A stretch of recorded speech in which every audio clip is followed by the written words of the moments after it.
ሰላም ከሰሞኑ ከጽምዶ ጋር የተገናኙ የተለያዩ ጽሁፎችን ለእናንተ እያቀረብንላችሁ እንገኛለን። በዛሬው ዕለት እንግዲህ ብናጋራችሁ ጽሁፍ ከሰሞኑ ዘመነ ካሴ ለአንድ የውጭ ሀገር ጋዜጣ የሰጠውን ቃለ መጠይቅ መነሻ በማድረግ ስለ ህወሓትና ስለ ጽምዶ የተጻፈ ጽሁፍ ነው። ይህን ጽሁፍ የጻፉት ዶክተር ሶስና ታደሰ የተባሉ ምሁር ናቸው። በህወሓት የትናንት ሳይሆን የዘወትር ጠላታችን ነው የሚል ርዕስ ያለው ጽሁፍ ነው። ይሄ ጽሁፍ የጸሐፊዋን አቋም እንጂ የሚኪያስ ሚዲያን አቋም አያንጸባርቅም። የኛ ብቸኛው ስራችን የተለያዩ ሀሳቦችን ማስተናገድ ስለሆነ በዛ መልኩ እንድትረዱት እንፈልጋለን። ደጋግመንም ይህን ሀሳብ እንደምናነሳው ከዚህ በፊት እንደጠቀስነው ቀጠናውን በእጅጉ ሊነቀንቅ የሚችል በቀጥታም ሆነ በተዘዋዋሪ በቀጠናው በአፍሪካ ቀንድ አካባቢ ባሉ ሀገራት ላይ ተጽዕኖን ሊያሳርፍ የሚችል እንቅስቃሴ ስለሆነ በዚህ ጉዳይ ዙሪያ የሚተላለፉ ሀሳቦችን ማስተናገድ አለብን ብለን ስለምናምን ነው። በቅድሚያ ግን የዩቲዩብ ቻናላችን ሰብስክራይብ ማድረግ አትርሱ። ይህን ቪዲዮ መከታተል ሲጀምሩ ላይክ በማድረግ ይሁን። ወደ ጽሁፉ እናልፋለን። በአማራ ህዝብ ስም ለሚደረጉ የፖለቲካ ቁማሮች የጽምዶ ትርክቶች የተሰጠ የሞራልና የታሪክ ምላሽ። መግቢያ የማርቲን ፕላውት አጀንዳና የለቴምስ ቃለ መጠይቅ ሚስጥር። በቅርቡ እምብዛም በማይታወቀው የስዊዘርላንዱ ሌቴምስ በተባለ ጋዜጣ ላይ ከዘመነ ካሴ ጋር ተደረገ የተባለው ቃለ መጠይቅ ፍጹም ሐሰት የሆነ የትርክት ዘመቻ ናሬቲቭ ዋርፌር ሲስተጋባበት ሰንብቷል። ይህን ቃለ መጠይቅ በግንባር ቀደምትነት አግዝፎ ሲያሰራጭ የከረመው ደግሞ እድሜ ዘመኑ ሙሉ በምዕራቡ ዓለም የጸረ አማራ ትርክትን በመሸጥ አጼ ምኒልክን ጨምሮ የኢትዮጵያ ታሪካዊ መሪዎችና የአማራ ህዝብ በመወንጀል እና ህወሓትን እንደ ቅዱስና የዲሞክራሲ ኃይል አድርጎ ለማሳየት በመጣር የሚታወቀው ማርቲን ፕላውት መሆኑን ስመለከት ትንሽ አግራሞት ፈጥሮብኛል። ለመሆኑ ማርቲን ፕላውት ይህንን ጸረ አማራ የሆነ ጥምረት ለምን በዚህ ልክ ፕሮፓጋንዳውን ማስተጋባት ፈለገ የሚለውን ጥያቄ አንባቢው እንዲመረምረው በመተው ወደ ዋናው ሐሳቤ መለሳለሁ። ለማርቲን ፕላውትና መሰል የምዕራባውያን ተንታኞች አብይ አህመድን መጣል የሚለው አጀንዳ ሽፋን እንጂ ዋና ግባቸው አይደለም። ዋና አጀንዳቸው በአንድ በኩል ለ30 ዓመታት በአማራ ህዝብ ላይ የዘር ማጥፋት ሲፈጽም የኖረውን ህወሓትን በዲፕሎማሲው መድረክ ላይ በደም የቆሸሸውን ታሪኩን አጥቦ ዓለም አቀፍ የሐሰት ፕሮፓጋንዳውን በማስተጋባት ከወደቀበት አራግፎ መልሶ ማንሳት ሲሆን፣ በሌላ በኩል ደግሞ የአማራን ህዝብ የህልውና ትግል ማዕከላዊ የሞራል ልዕልና ገፎ ከነባር ገዳዮቹ ጋር በጽምዶ ስም በአንድ ካምፕ ውስጥ በመክተት አቅም አልባ አድርጎ የመንገድ መሪነት ሚና እንዲጫወት ለማድረግ ያለመ ነው።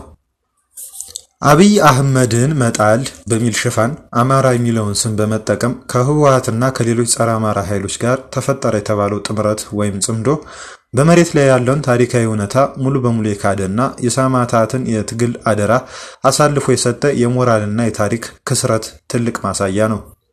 ይህንን አካሄድ ለማሳመን በስፋት የሚደጋገመውን የፖለቲካ ሳይንስ አባባል ቋሚ ጥቅም እንጂ ቋሚ ጠላት የለም የሚለውን የፖለቲካ ገበያ ማሻሻጫ አባባል በተሳሳተ መንገድ ሲነገር እንሰማለን። ለመሆኑ ይህ አባባል የሚሰራው በምን መሰረት ነው? በሀገር ውስጥ ባሉ ጥቂት ታጣቂ ኃይሎች በመንግስትነት ላይ ባሉ አቅሞች ወይም ስቴት ፓወር እና በመሬት ላይ ባለው ነባራዊ እውነታ መካከል ያለውን ልዩነት በሚከተሉት መዋቅራዊ ነጥቦች በጥልቀት እንመርምረው።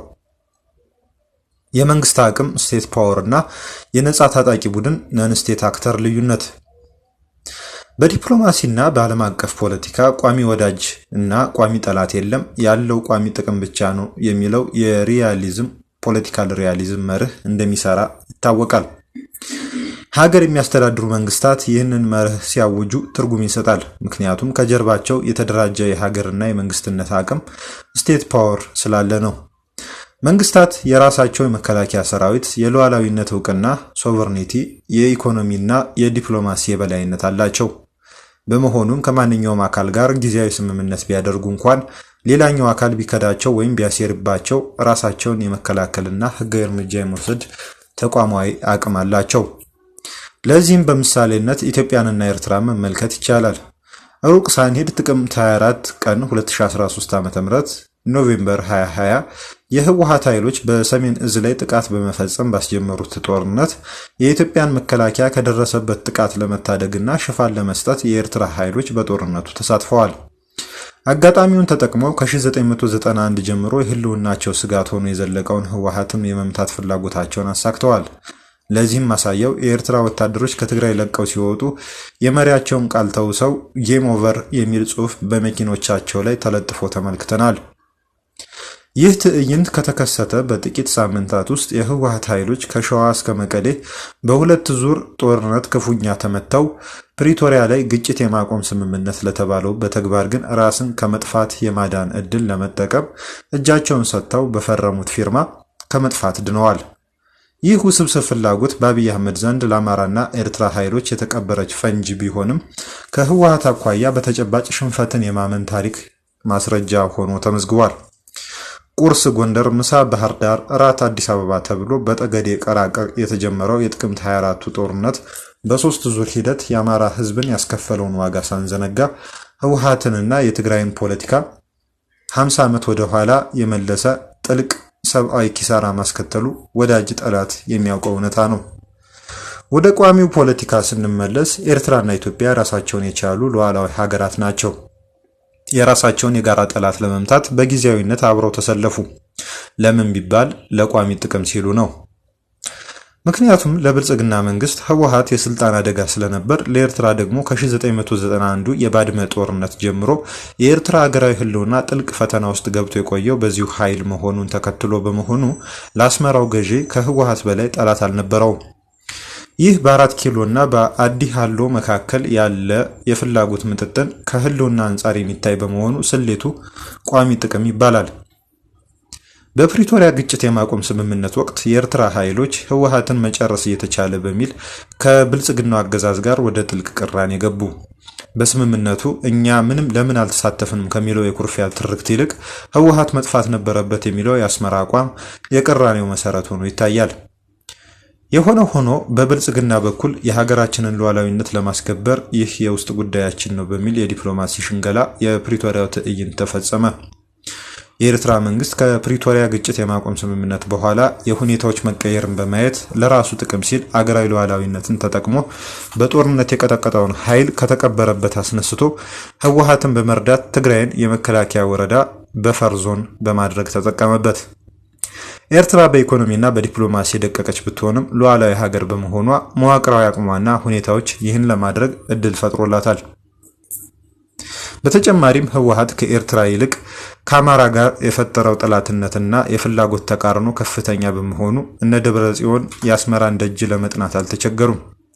ምክንያቱም የፍላጎት ተቃርኖ የሚበዛው በአማራና በህወሓት ኃይሎች መካከል በመሆኑ ከትግል መነሻ ትርክትም ሆነ ከትግል ዓላማና ግብ አኳያ በኤርትራና በህወሓት ኃይሎች መካከል ካለው ተቃርኖ ይልቅ በአማራና በህወሓት ኃይሎች መካከል ያለው የባሰ ሆኖ ይታያልና ስለሆነም በመንግስትነት ደረጃ ባሉ ኃይሎችና በጥቂት አማጺ ቡድኖች በተለይም ደግሞ በአማራ ህዝብ የህልውና ትግልና በፋኖ ነባራዊ ሁኔታ ውስጥ ቋሚ ጠላት የለም የሚለው መርህ በደፈናው አይሰራም። ይልቁንም አደገኛ ወጥመድ ይሆንበታል።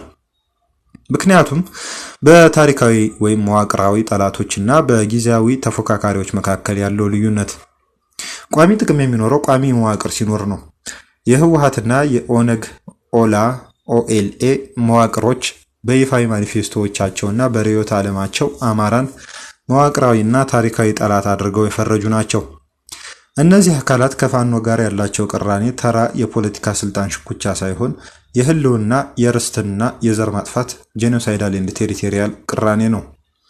በመሆኑም ከነሱ ጋር የሚደረግ ጊዜያዊ ስምምነት ቋሚ ጥቅም አያመጣም። ይልቁንም ለወንጀለኞች ጊዜያዊ ማገገሚያ ሆኖ ፋኖን ከውስጥ የሚያፈርሰው ሆኖ እናገኘዋለን። ፋኖ ገና ተቋማዊ መንግስትነት መዋቅር ለመዘርጋት አልቻለም።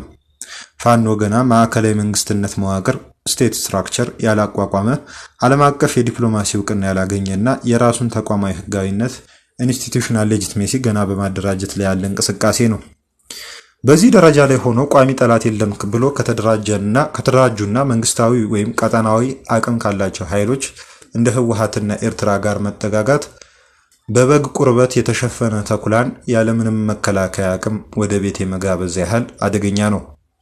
በተለይ ደግሞ ጭራሽ ለመንግስትነት ይቅርና ክልልንም ተረክቦ ለማስተዳደር እንዳይችል ይህ ጥምረት ፋኖን ከውስጥ ይበትነዋል። በልዩ ሁኔታ ከህወሓት ጋር ያለው የፍላጎት ተቃርኖ በአንድ መስመር ለመሰለፍ የሚያበቃ አይደለም። ቋሚ ጥቅምን ለመተርጎም ተቋማዊ ህጋዊነት ያስፈልጋል። ቋሚ ጥቅም ሲባል ተራ የፖለቲከኞችና የግለሰቦች ጊዜያዊ የስልጣን ፍላጎት ሳይሆን የህዝብና የሀገር የረጅም ጊዜ ህልውና፣ የርስትና የደህንነት ዋስትና ነው። ፋኖ ማዕከላዊ የፖለቲካ ፕሮግራምና የተቀረጸ የፖለቲካ ራዕይ ሳይኖረው በደፈነው ቋሚ ጥቅም በሚል ሽፋን ከነባር ገዳዮቹ ጋር ጥምረት ሲፈጥር የሚጠበቀው የህዝብ ቋሚ ጥቅም ሳይሆን በጥቂት ግለሰቦች ወይም መሪዎች የሚደረግ ጊዜያዊ የፖለቲካ ቁማር ታክቲካል ባርጌኒንግ ይሆናል። በተጨማሪም በወለጋ፣ ጉራ ፈርዳ፣ መተከል፣ ሐረርጌ፣ አርሲ፣ ባሌ፣ በወልቃይት፣ በጠገዴ፣ በጠለምት፣ በራያ፣ በማይካድራና በሸዋ ላይ የ30 ዓመት የአስተዳደራዊ ጥቃት፣ የኢኮኖሚና የማንነት ዘር ማጥፋት እስከ አሰቃቂው ወረራ ጄኖሳይዳል ዋር የደረሰበት የአማራ ህዝብ ፋኖ ከገዳዮቹ ጋር በቀጥታ ሲሻረክ ሲያይ የትግሉን የሞራል ልዕልና በማጣት እንቅስቃሴው ከህልውና ትግል ወደ ተራ የስልጣን ሽኩቻ ወርዶ የትግሉን መነሻ ከመሰረቱ ይነደዋል። አሁን በተጨባጭ እያስተዋልነው ያለው አደጋም ይሄንኑ ነው። የመደራደሪያ አቅም፣ ባርጌኒንግ ፓወር እና የመዋጥ ስጋት። የፖለቲካ ሳይንስ ህግ እንደሚያስረዳው ከአንድ በላይ የሚሆኑ አካላት ጥምረት አሊያንስ ሲፈጥሩ ትልቁን ድርሻና ውሳኔ የሚወስደው በተቋም በዲፕሎማሲና በሀብት የካበተ አቅም ያለው አካል ነው። ህወሓትና መሰል አካላት የ30 እና 40 ዓመታት የደህንነት የዲፕሎማሲና የድርጅት መዋቅር ያላቸው ናቸው። ፋኖ በግለሰቦችና በየአካባቢው ባሉ ስብስቦች ደረጃ ሆኖ ከነሱ ጋር ጥምረት ሲፈጥር በአጭር ጊዜ ውስጥ በጥምረቱ ተውጦ የህወሓትን አጀንዳ ለማስፈጸም የሚረዳ ማገዶ ፕሮክሲ ሳተላይት ፎርስ የመሆን እድሉ እጅግ የጎላ ነው። ሁለተኛ፣ ህወሓት የቀድሞ ሳይሆን የዘወትር ጠላት ነው። ህወሓትና መሰል ጽንፈኛ ስብስቦች ለአማራ ህዝብ የትናንት ወይም የቀድሞ ጠላቶች አይደሉም። በበደኖ፣ በወተር፣ በአርባ ጉጉ፣ ወልቃይት፣ በሁመራ፣ በራያና በሌሎች አካባቢዎች የተፈጸመው የዘር ማጥፋት፣ የማፈናቀልና የ30 ዓመት የባህል ማጥፋት ጥቃት አሁንም በግልጽ የቆመ አይደለም። ይህ ጥፋት መሰረቱ የተተከለው ዛሬ ፋኖ አጋር ሆኗል በሚል በድፍረት በሚነገርለት ህወሓት ዘመን ነው። ይህ ኃይል በ1968 የቀረጸውን ፍኖተ መርህ ማኒፌስቶ አልቀየረም።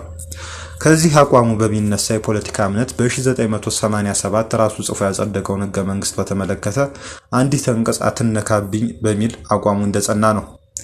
ዛሬም በትርክትና ስልታዊ ግቦቹ በአማራ መቃብር ላይ ታላቋን ትግራይ የሚያልም ቆሞ ቀር ኃይል ነው። በመሆኑም የርስትና የማንነት አጀንዳውን ያልቀየረ አካል ለአማራ ህዝብ አሁንም የዘወትር እና የዘላለም የህልውና ጠላት ነው። ስለሆነም ለአማራ ፋኖ ህወሓት የዘወትር ጠላቱ እንጂ የቋሚ ጥቅም አጋሩ ሊሆንበት የሚችል አንዳችም መሰረት የለውም። 3. የሰማዕታትን ደምና አጽም መካድ። በ2013 ዓ.ም ህወሓት በሰሜን እዝ ላይ ጥቃት ፈጽሞ ወደ አማራ ክልል ወረራ በከፈተበት ወቅት ከአማራ ህዝብ አብራክ የተገኘው ፋኖ ልዩ ኃይል ሚሊሻና ወጣቱ በግንባር ቀደምትነት ተሰልፈው ደማቸውን አፍስሰውና አጥንታቸውን ከስክሰው አማራን ብቻ ሳይሆን ኢትዮጵያን ከመፍረስ መታደግ ችለዋል። ይህን ደማቅ ታሪክ ሁለት የዚህ ዘመን የፋኖ መሪዎች የተባሉ ሰዎች ለውጭ ሚዲያዎች በሰጡት ቃለ ምልልስ ሲክዱት ታይቷል። አንደኛው አስረስ ማረ ከፈረንሳዩ የዜና ወኪል ኤኤፍፒ ኒውስ ጋር በሚያዝያ 2025 ባደረገው ቆይታ ፋኖ በሰሜኑ ጦርነት ተሳትፎ እንደሌለው አድርጎ በመግለጽ የሰማዕታትን አደራ ሲክድ ታይቷል። ሁለተኛው ዘመነ ካሴ ለስዊዘርላንዱ ለቴምስ ለተባለ ጋዜጣ ከሰሞኑ በሰጠው ቃለ ምልልስ በጦርነቱ የተከፈለውን መራራ መስዋዕትነት በመካድ በወቅቱ ፋኖ አልነበረም፣ ተሳትፎ ጎልቶ የሚታይ አልነበረም በሚል በደማቁ የተጻፈውን የፋኖ ተጋድሎን ከማሳነስ አልፎ ሲክድ ታይቷል። የአስረስ ማረም ሆነ የዘመነ ካሴ የአደባባይ ታሪክ ክህደት ከህወሓት ጋር የተፈጠረውን ጥምረት በትርክት ማደስ ለማሳካት ያለመ ነው። ሆኖም ጥምረቱ ፍጹም በሐሰት ላይ የተመሰረተ ምንም ተጨባጭ እውነት የሌለው የቁማርተኞች ስብስብ መሆኑን ቁልጭ አድርጎ ያሳያል። ለአዲሶቹ የጥምረት አጋሮች እውቅና ለመስጠት ሲባል ዘመነ ካሴ ከሳላይሽ እስከ ደጋ በላጎ የረገፉትን እንደነ አርበኛ እሸቴ ሞገስ፣ ሞላ ደስዬ፣ መሐመድ ቢሆነኝ አይነት አይረሴ ጀግኖችን ሸምጥጧል። በእርግጥ ይህ ክህደት የታሪክና የሞራል ክስረት የተናጋሪዎቹ ብቻ ሳይሆን ይህ የታሪክ ክህደት ሲፈጸም በዝምታ ተባባሪ የሆኑት ሆኖም ግን በሰሜኑ ጦርነት አማራን ከህወሓት ወረራ ለመታደግ የተፋለሙት የነ ሀብቴ ወልዴ፣ ምሬ ወዳጆ፣ መከታው ማሞ፣ ተፈራ ማሞ የክህደት ታሪካቸው አካል ነው። የጀግኖቻችን አጽምና ደም ለጊዜያዊ የፖለቲካ ስልጣን ቁማር መሸጥ በታሪክም በህሊናም የሚያስጠይቅ ወንጀል ነው። ማጠቃለያ፣ የእውነተኛው ፋኖና የአማራ ህዝብ መስመር ሀገር የሚያስተዳድሩ መንግስታት ወንጀለኛም ሆኑ አልሆኑ ቋሚ ጠላት የለም ሲሉ ከጀርባቸው ያለው የመንግስትነት መዋቅር የህግና የኃይል የበላይነት ዋስትና ይሆንላቸዋል። ፋኖ ግን ገና ተቋማዊ ህጋዊነት፣ ማዕከላዊ የፖለቲካ ፕሮግራምና ነፃ የመንግስትነት መዋቅር ሳይዘረጋ ቋሚ ጠላት የለም በሚል ፈሊጥ ኢትዮጵያን እንደ ሀገር፣ አማራን እንደ ህዝብ ለመበቀል ከሚፈልጉ ኃይሎች ከነባር ገዳዮቹ ከህወሓት ጋር ጥምረት ከፈጠረ በራሱ እግር ላይ ቆሞ የመደራደር አቅሙን አጥቶ ታሪካዊ ርስቱን አሳልፎ ይሰጣል። በመጨረሻም በጥቅም ህዋሳት ተዋህዶ የራሱን ህልውና ያጣ የተጣማሪዎቹ ተላላኪ ሆኖ ይቀራል። ለዚህም ነው ጽምዶ ለአማራ ፋኖ የባርነት ካምፕ ነው ስንል የምንሞግተው። ቋሚ ጠላት የለም የሚለው መርህ የሚሰራው ከእኩል የፖለቲካና የወታደራዊ አቅም እንዲሁም የነፃ አገር ግዛት ኦቶኖሚ የበላይነት ላይ ቆሞ መደራደር ሲቻል ብቻ ነው። የአማራን ህዝብ ደምና አጽም ለ30 ዓመታት ሲገብሩ ከነበሩትና አሁንም የርስት አጀንዳቸውን ካልቀየሩት አካላት ጋር ቋሚ ጠላት የለም በሚል ፈሊጥ መሰለፍ ተራማጅነት፣ ፕራግማቲዝም ሳይሆን ቁስሉ ገና ሳይድን ቢላዋውን መልሶ የመጋበዝ ታሪካዊ ስህተት ነው። እውነተኛ አሸናፊነት የሚረጋገጠው በራሱ አማራዊ መርህና ነፃ የእዝ ቁጥጥር ኦቶኖመስ ኮማንድ ስትራክቸር ላይ መቆም ሲቻል፣ ታሪካዊ ርስቶችን ቢያንስ ወልቃይት ጠገዴ፣ ጠለምትና ራያን ሳያስደፍር ማስጠበቅ ሲቻል፣ እነዚህ ታሪካዊ ርስቶች ማስከበር የቻለ የፋኖ ኃይል አዲስ አበባ በቀላሉ መቆጣጠር እንደሚችል ሳይታለም የተፈታ ነው። በተቆጣጠራቸው አካባቢዎች ጠንካራ የህዝብ አስተዳደራዊ መዋቅር በመዘርጋት ራሱን ተቋማዊ ማድረግ ሲቻል ብቻ ነው። የአማራ ፋኖ በመሪ ተብዬ የፖለቲካ ደላሎች ከገባበት ጽምዶ ከሚባል የባርነት ካምፕ ወጥቶ በአስቸኳይ ወደ ራሱ አቅምና መሰረት ካልተመለሰ ወደ ድርድር ሲኬድ ትግሉ ብቻ ሳይሆን እውነተኛው የአማራ ፋኖ የከፈለበት መስዋዕትነት እንደሚሸጥበት ከወዲሁ ማስጠንቀቅ ግድ ይላል። ለዚሁ ደግሞ ትልቁ ማሳያ አስረስ ማረና ዘመነ ካሴ በተለያዩ ጊዜያት ባደረጉት ቃለ መጠይቅ ላይ የፈጸሙት የመስዋዕትነት ክህደት ነገም ሌላ ክህደት ለመፈጸም የተዘጋጁ ግለሰቦች መሆናቸውን ከወዲሁ ልብ ይሏል። የአማራ ፋኖ ወደ ራሱ መርህና ሙሉ አቅም በመመለስ ባስተውሎት ይህንን ቢያደርግ ቢያንስ እያጣው ያለውን ህዝባዊ የፖለቲካና የማህበራዊ ካፒታል መልሶ መገንባት ይችላል። በመሆኑም የአማራ ህዝብና ታጋይ ወጣት በአማራ ህዝብ ስም እየነገዱ ትግሉን ከላያቸው ላይ ለዘላለማዊ ጠላቶቹ አሳልፈው በሚሰጡ አካላት ላይ ነቃ ብሎ በቆራጥነት ሊታገላቸውና ከአመራርነት በማስወገድ የራሱን የጽናትና የአሸናፊነት መስመር በአስቸኳይ ሊያስከብር ይገባል በማለት ጸሐፊዋ ጽሑፋቸውን በዚህ መልኩ ይደመድማሉ። ይሄ ጽሑፍ በዚህ አይነት አቀራረብ የሚቀርበው የጸሐፊውን ሐሳብ ለአድማጮች ለማቅረብና የጸሐፊውንም ሐሳብ በተመለከተ አድማጮች አስተያየት እንዲሰጡበት በማሰብ ነው። ሌሎች የተለያዩ ከዚህ የሚጻረሩ ተቃራኒ ሐሳቦችንም ለእናንተ እናቀርባለን። ይሄ ቻናል ለውይይት መድረክ ክፍት ነው።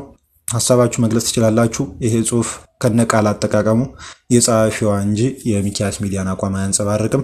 መልካም ጊዜ ይሁንላችሁ።